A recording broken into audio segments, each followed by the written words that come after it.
আরে মোদিজি এটা কি বলে ফেললে? আরে কি বলে ফেললে না, সত্যি করে বলেছে।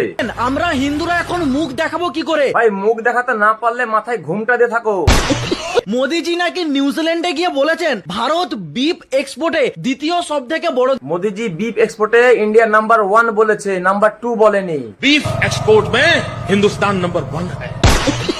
ভাই গো মাংস রপ্তানিতে ভারত নাম্বার 1 বলেছে মোদিজি, আর বলেছে এতে আমাদেরকে গর্ব করা দরকার। তোকে আমি দেখিয়ে দিচ্ছি ভিডিওটা। इन चीजों के लिए गर्व किया जा रहा है।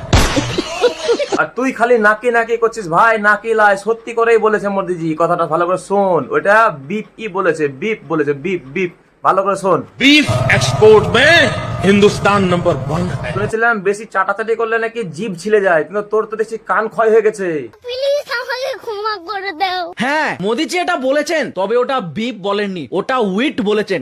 তুই বিপ কে শুনছিস উইট? উইট মানে হচ্ছে গহম। গহম লাই ভাই, গহম লাই। ও গোমাংসর কথাই বলেছে, ঠিক আছে ভাই। তোর সত্যি করে বলছি, তোর কানে ডাক্তার দেখাতে হবে, কারণ মোদিজি ওখানে বিপ বলেছে, বিপ বলেছে। বিপ বিপ মানে মাংস, গোমাংস, বুঝতে পেরেছিস তো? বিপ বলেছে, ওখানে উইট বলেনি, গহমের কথা বলা হয়নি। তুই ভালো করে শোন। बीफ एक्सपोर्ट আমি শুনেছিলাম চেটে চেটে নাকি জিভে ক্ষয় হয়ে যায়, কিন্তু তোর তো কানের পর্দাও মনে হচ্ছে ক্ষয় হয়ে গেছে।